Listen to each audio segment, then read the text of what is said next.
when you want to rate them, it's different from rating a conventional bank. So these institutions are already there to serve the purpose of establishing Islamic bank. You have FSB, you repeat it, and then you have LMC, this is Liquidity Management Center. This Liquidity Management Center is what is trying to answer your question about Islamic banks. We found out that they have a lot of liquidity.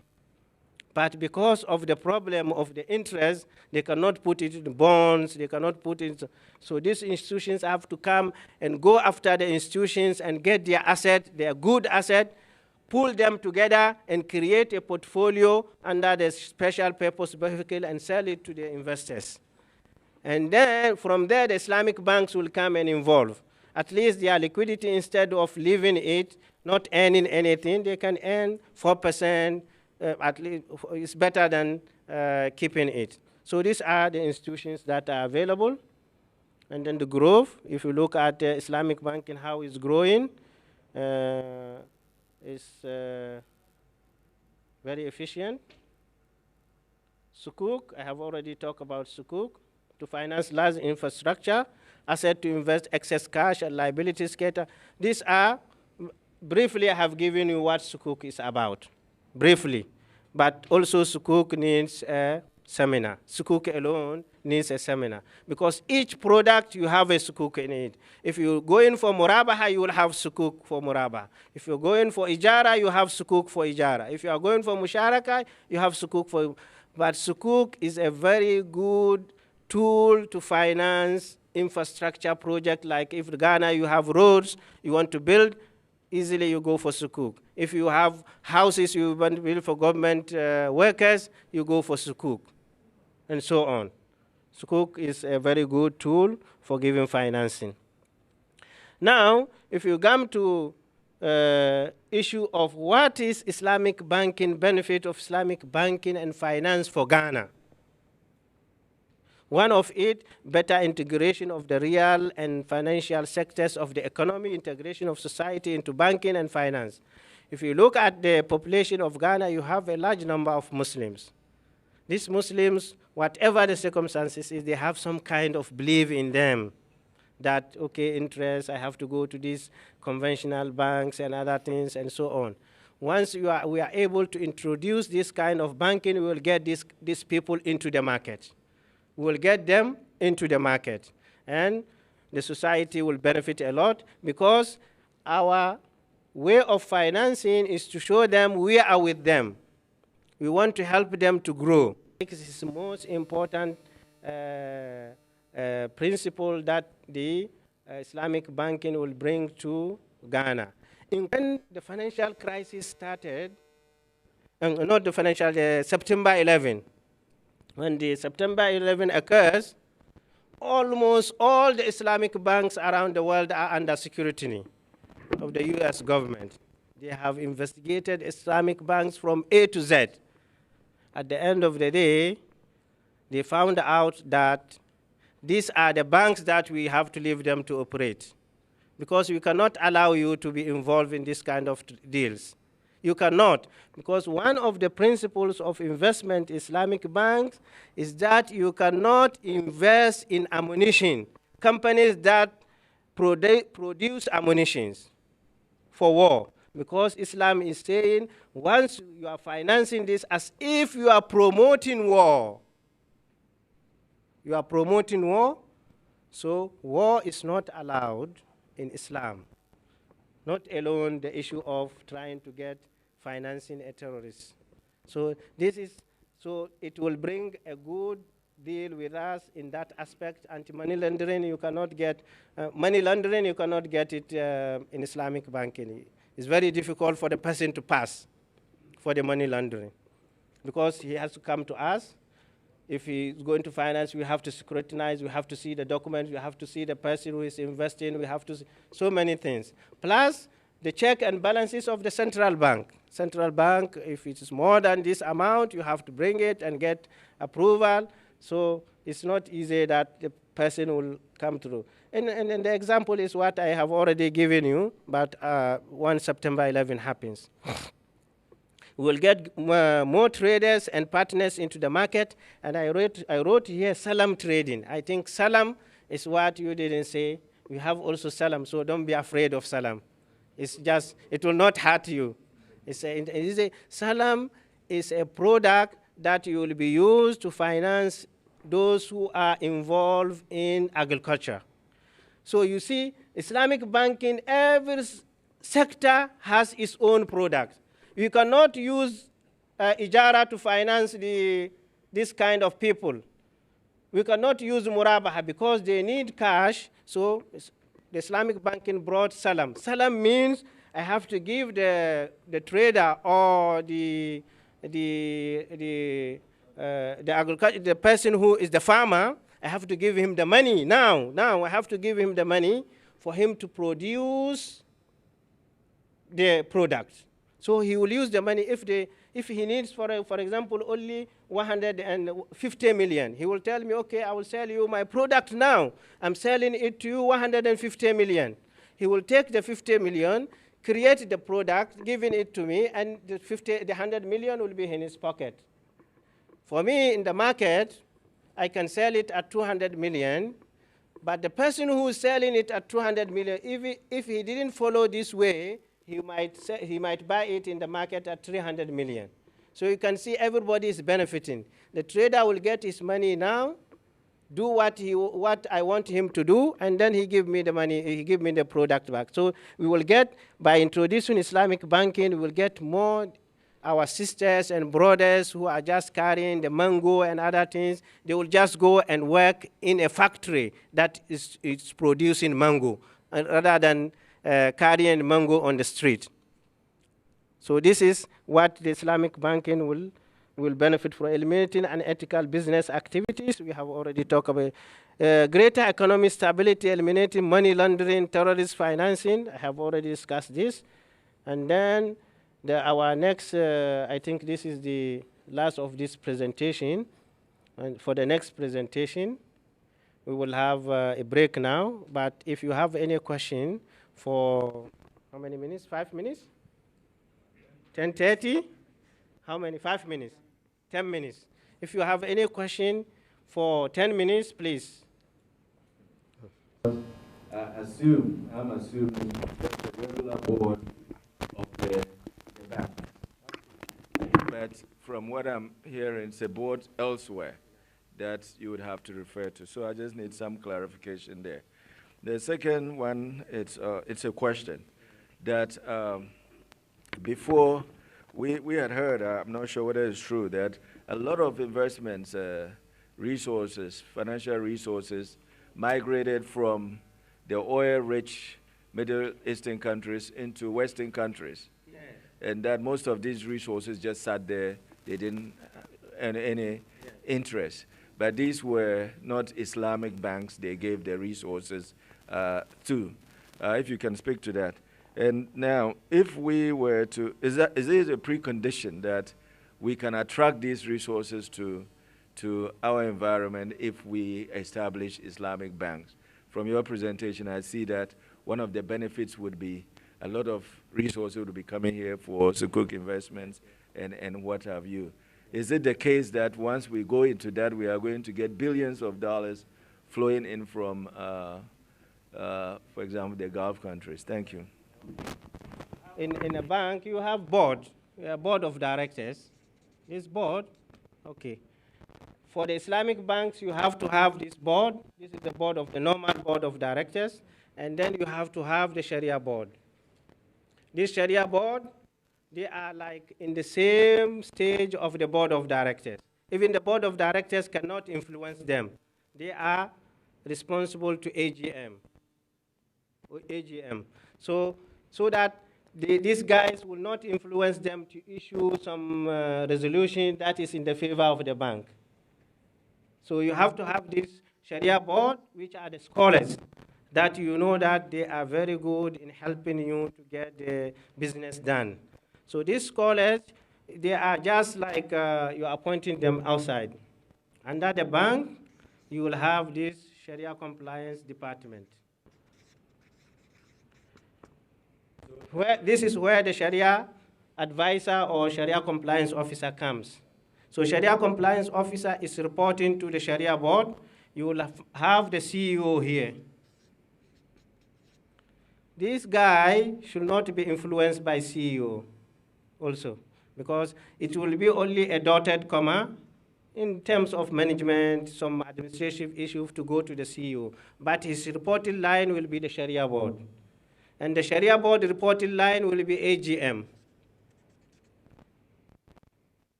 So you will have Sharia board, you have Sharia compliance department, and it's like this. This is all. So this is the Sharia board. Sharia board, yes. So, yes. If you want to operate as a Sharia compliance, plus if you want, some countries make it. Even that countries you have to have, like in Malaysia, they did, or Sudan, they have big Sharia board in the central bank. Yeah. This big Sharia board in the central bank is not influencing this Sharia board. It's just trying to see to eliminate the differences in operation of the understanding of the Sharia boards. If the central bank is seeing that why this bank is doing it this way and this bank is doing it this way, it will send it to the Sharia board of the central bank. Once the Sharia board of the central bank decide on the issue, then the Sharia board has to comply in order to bring, to eliminate the differences in terms of the system, if you want to adopt that. But whatever it is, this Sharia board has to be there in any bank. You have the Sharia board, you have the board of directors, and then you will have Sharia department.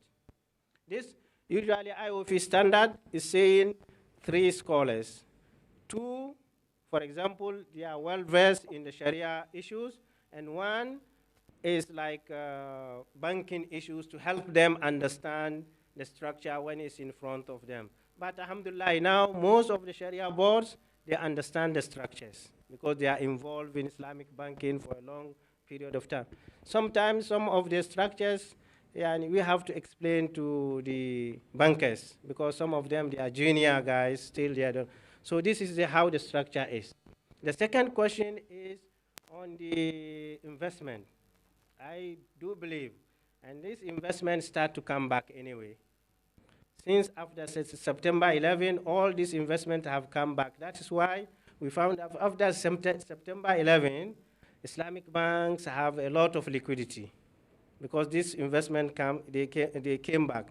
I believe that this investment, if you are able to create some kind of Islamic investment or Islamic financing or any Islamic business in Ghana, they will come again here.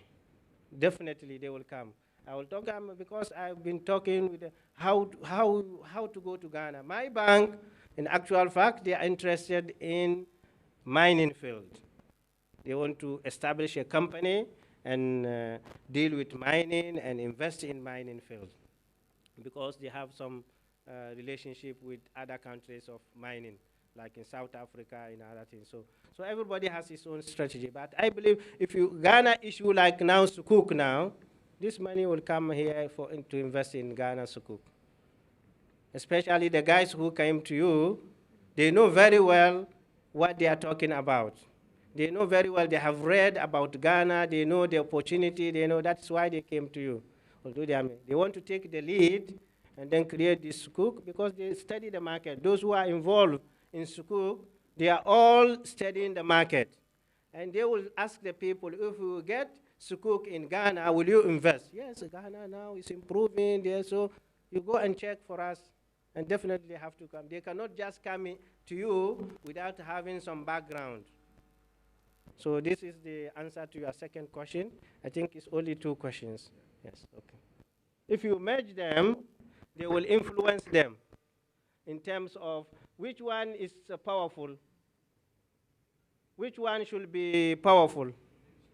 The Sharia board, because this guy, although they are board, they have some interest to make sure that they make profit in order for the shareholders to tell them at the end of the year, take your bonus, take your payment and other things. So if you merge them, you will have, you cannot even measure because the way they work is different. These people are looking at the transactions from the Sharia perspective. They issue their resolutions. Okay, now you come, you say, okay, we want to invest, we want to make a structure of sukuk. When you want to make a structure of sukuk, they will ask you, the Sharia board will ask you, okay, a structure of sukuk is what? Okay, I want to build a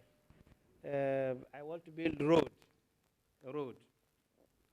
Okay, the Sharia board will say, okay, if you want to build a road, you have two structures. You have to go for istisna, which is like manufacturing contract, or you have to go to ijara. Sometimes they will tell you if the government will pay equity, it depends. If you will pay part of it, then you have to go for musharaka sukuk. So the Sharia board, their role is to see what you want to do and then advise you which structure you have to apply. These people, they are looking at the main strategy of the bank. So their role is different. You cannot merge them. Okay? Sorry, just on that. I want to be sure. Who is actually running the bank?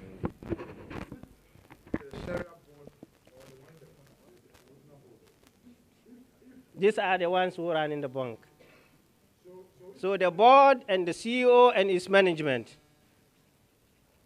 This guy, they will just come every 2 months and see what you want to do, and then they advise you, and then they leave the issue with the Sharia department to coordinate. But the people who are running the banks are the board of directors and the CEO and his management. You just Thank you, sir, for your presentation. I like the aspect about where it's going to be the Muslim. I think that one is very important. But I just wanted to find out within those environments where these Sharia banks operate, how do they integrate into the interbank market? That is our next presentation.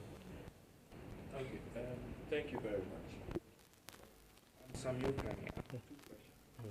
I found myself in Birmingham, on a street where there was no other bank but one Bank. I needed money. Friend, that the business is Sharia compliant. So I'm trying to understand the kind of things that you look for in composing the Sharia board. This is our business of Giibic.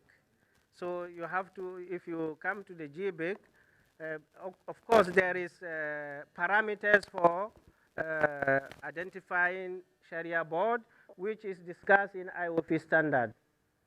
The standard, I have just talked about it here, I think.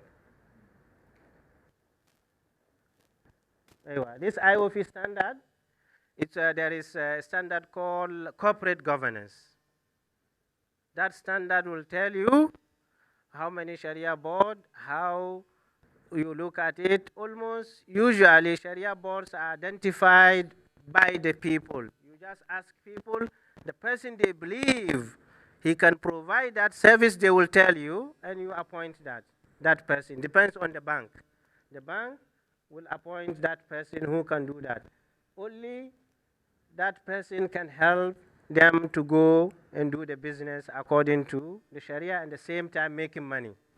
So the Sharia board, the bank itself has to be intelligent to choose which kind of a Sharia board member he wants. Because, as you said, it's very important to choose the Sharia board member who will help you compliance with making money. Not a Sharia board member who doesn't understand, will come and say, no, this is not acceptable. Oh, this is not acceptable. This is not acceptable. Then you have to close the bank. Huh? So this is the, yes. Clearly, I can see there are certain rules and regulations that has to be followed. It gives us the impression that every bank that is doing Islamic banking will have to comply with certain dictates, especially of the Sharia. And then there are compliance officers who will monitor and report to the board. Now, as we have regulations and rules, we expect that there will be breaches. What are some of the penalties that goes with breaching some of these requirements? And how do we ensure that the strict regime of Sharia law is not applied to the lender and the borrower, so that overnight we can see a borrower or a lender going down, or we don't see it, we wake up the following day and we don't see it because of the strict application of the Sharia law. Now, the other aspect of my question has to do with how does a bank or a lender select their investment opportunity? Because we know that in selecting in conventional banking, you use certain